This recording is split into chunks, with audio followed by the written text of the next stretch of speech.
So hi guys, what's up, welcome back to another video. तो आज कोई फ़नी वीडियो नहीं है। तो जो बजट जो बजट अनाउंसमेंट हुआ है 2023 2024 के लिए, तो उसके बारे में ही थोड़ी सी बात करने वाला हूँ मैं।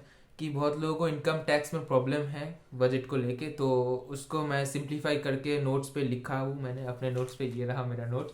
तो इसको देख देख के मैं बताने वाला हूँ आप लोगों को, मतलब जितना सिंपल वे में मैं बता सकता हूँ उतना सिंपल वे में मैं बताऊँगा आप लोगों को। तो पहले है कि ये कुछ दिन पहले ही नया जो बजट है वो अनाउंसमेंट किया है हमारे फाइनेंस मिनिस्टर निर्मला सीतारमन जी ने।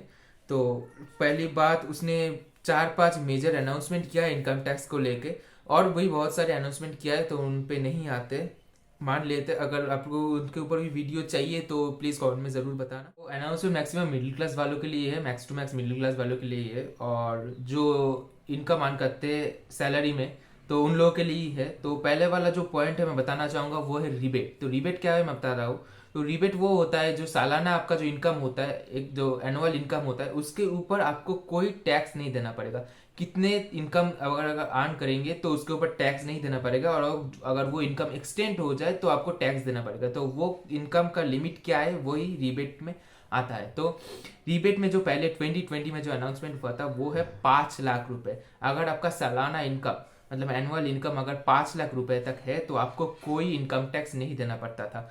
तो उसको एक्सटेंड करके, उस अमाउंट को 5 लाख को एक्सटेंड करके निर्मला सीतारमन जी ने, हमारा फाइनेंस मिनिस्टर जो है, उनने उनने 5 लाख को 7 लाख तक कर दिया है। तो अगर जो लोग 7 लाख तक मतलब सैलरी अर्न करते एनुअली, तो उन लोगों को अभी कोई भी इनकम टैक्स नहीं देना पड़ेगा। तो वो जो 5 लाख का था वो एक्सटेंड करके 7 लाख तक कर दिया गया है। मतलब सैलरी वालों के लिए बहुत ही अच्छा न्यूज़ है ये वाला, कि 7 लाख 2 लाख एक्सटेंड कर दिया है। तो नेक्स्ट पॉइंट में आते हैं। तो सेकंड वाला पॉइंट वो भी मिडिल क्लास वालों के लिए है, मिडिल क्लास इंडिविजुअल के लिए। तो मैंने वैसे बताया maximum to maximum middle class वालों के लिए ही है। तो इसमें क्या बताया गया कि 2020 में जो न्यू टैक्स रिजिम आया था, मतलब न्यू टैक्स रिजिम आया था, जो न्यू टैक्स स्लैब्स आया था, तो वो चेंज कर दिया गया है 2023 में। जो न्यू बजट आया है इसमें से एफएम ने चेंज कर दिया है। तो टैक्स स्ट्रक्चर में थोड़ा चेंजेस आया है। तो मैं क्या आया है वो मैं बता रहा हूँ आपको। कि जो पहले 6 स्लैब्स में टैक्स कैलकुलेट होता था, कि 6 स्लैब जो था उन उसको देख के ही टैक्स, इनकम टैक्स कैलकुलेट होता था। तो उसको बढ़ा के, मतलब उसको घटा के 5 स्लैब कर दिया गया है। और जो एग्जेम्पशन लिमिट था उसको बढ़ा दिया गया है। तो मैं यहाँ पे दे दूंगा कि मतलब पहले वाला टैक्स स्लैब क्या था और अभी क्या टैक्स स्लैब क्या है। तो फिर भी मैं बता देता हूँ। तो 0 to 2.5 लाख जो पहले में था वो नील था, और अभी 0 to 3 लाख का नील कर दिया गया है। मतलब 0.5 लाख, 50,000 बढ़ा दिया गया है। तो पहले 2.5 to 5 लाख तक 5%, 5 लाख to 7.5 लाख तक 10%, 7.5 लाख to 10 लाख तक 15%, 10 लाख to 12.5 लाख 20%, 12.5 to 15 लाख 25%, और अबव 15 लाख 30%। तो अभी कर दिया गया है 0 to 3 lakh nil, 3 lakh to 6 lakh मतलब 5%। तो नील मतलब आपको कोई टैक्स नहीं देना पड़ेगा, उतना तक आपको, मतलब उतना तक आपको कोई टैक्स नहीं देना पड़ेगा। तो उसके बाद 3 लाख to 6 लाख 5% देना पड़ेगा आपको, और 6 लाख to 9 लाख 10% देना पड़ेगा, 9 लाख to 12 लाख 15% देना पड़ेगा, और 12 लाख to 15 लाख 20% देना पड़ेगा, और अब 15 लाख एज इट इज़ 30% आपको देना पड़ेगा। तो मैं आपको इसको सिंपल वे में आपको समझा देता हूँ कि जो लोग 9 लाख एनुअल इनकम करते हैं, जिन लोगों को 9 लाख तक एनुअल इनकम है, उन लोगों को सिर्फ 45% टैक्स देना पड़ेगा। तो वो कैसे भाई, मतलब 45% मतलब वो 9 लाख का 5% हो गया है। 45%, 45,000 है ना। तो इतना कम है 5%। तो ये भी बहुत ज़्यादा है कुछ लोगों के लिए। तो ये टैक्स कैसे कैलकुलेट होता है, आपको अगर जानना है तो कमेंट में ज़रूर बताना। मैं आपको दिखा भी दूंगा कि कैसे टैक्स कैलकुलेट होता है ऐसे स्लैब डेट से। तो सेकंड वाला पॉइंट जो, मतलब सेकंड में जो है, जो लोग 9 लाख तक इनकम करते हैं उन लोगों को मैंने बताया 45,000 तक आपको देना पड़ेगा टैक्स, जो सिर्फ 5% होता है 9 लाख का, मतलब टोटल इनकम का। तो पहले जो टैक्स स्लैब रेट था उससे आप अगर कैलकुलेट करेंगे, ये नया टैक्स स्लैब से मैंने कैलकुलेट करके मैंने आपको बताया कि 45,000 है इनकम टैक्स। और अगर पहले वाले में से अगर कैलकुलेट करेंगे तो 45 को एक्सटेंड करके 60,000 हो जाएगा। तो नया टैक्स स्लैब रेट में बहुत बहुत अच्छा हुआ है कि घट गया है, मतलब इनकम टैक्स जो देना पड़ेगा 9 लाख का, जो 60,000 था वो 45,000 तक आ चुका है। ठीक है ना। मैं 25% लेस हो चुका है। 60,000 का अगर कंपेयर करेंगे 45,000 में आएगा तो 25% लेस हो चुका है। ठीक है ना। तो और जो 15 लाख तक इनकम करते हैं उनको सिर्फ 1.5 लाख टैक्स देना पड़ेगा, जो उसकी इनकम का 10% है। है ना।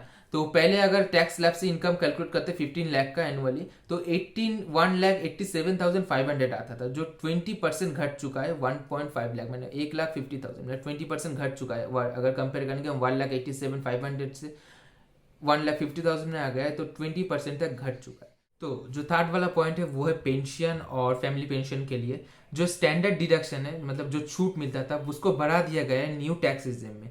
तो जो सैलरी इनकम, मतलब सैलरीड पर्सन है जो सैलरी से इनकम करते हैं, वो अगर 15.5 लाख मीन्स 15,50,000 या उससे ज़्यादा कमाते हैं, तो उन लोगों को 52,500 रुपीज़ का बेनिफिट मिलेगा न्यू टैक्स रिजिम में, जो पहले वाले में नहीं मिलता था। मतलब मिलता था, थोड़ा कम मिलता था, तो अभी बढ़ा के 52,500 का बेनिफिट मिलेगा।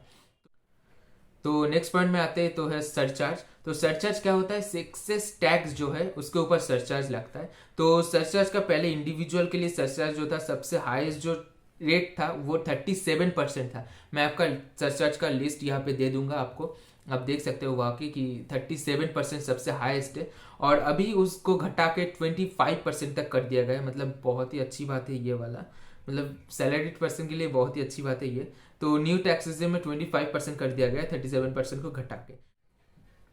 तो यही था कुछ tax regime, new tax regimes के बारे में। तो जो निर्मला सीतारमण जी ने अनाउंसमेंट किया है न्यू 2023-2024 की बजट में, तो मैं और 2-3 पॉइंट ऐड करना चाहूँगा। तो मैंने जितना हो सका सिंपल वे में बताया आप लोगों को। अगर कोई परेशानी हो, अगर मतलब कोई समझने में कुछ परेशानी हो, तो प्लीज़ कमेंट में बताना, उस पॉइंट को मैं दोबारा एक्सप्लेन करूँगा।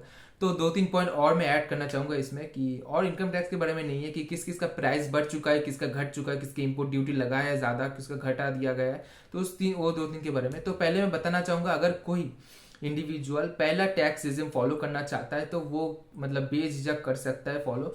ऐसा हमारे निर्मला सीतारमण जी ने लाइव में बताया, मतलब जो लोकसभा जो अनाउंस वो दे रहे थे स्पीच, तो उसमें बताया कि अगर कोई चाहे इंडिविजुअल तो प्रीवियस टैक्स रिजिम भी फॉलो कर सकता है, क्योंकि प्रीवियस टैक्स रिजिम में जो लोग इन्वेस्टमेंट करते थे उन लोगों को ज़्यादा बेनिफिट मिलता था।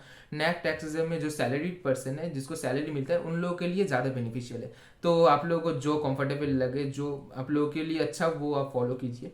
तो नेक्स्ट, जिसके जिसके दाम बड़े हैं उसके मैं बता रहा हूँ, जिसके जिसका दाम घटा है वो भी बता रहा हूँ। तो पहले आता है सिगरेट, जो हमारे यूथ बहुत ज़्यादा पीते, मैं नहीं पीता कसम से।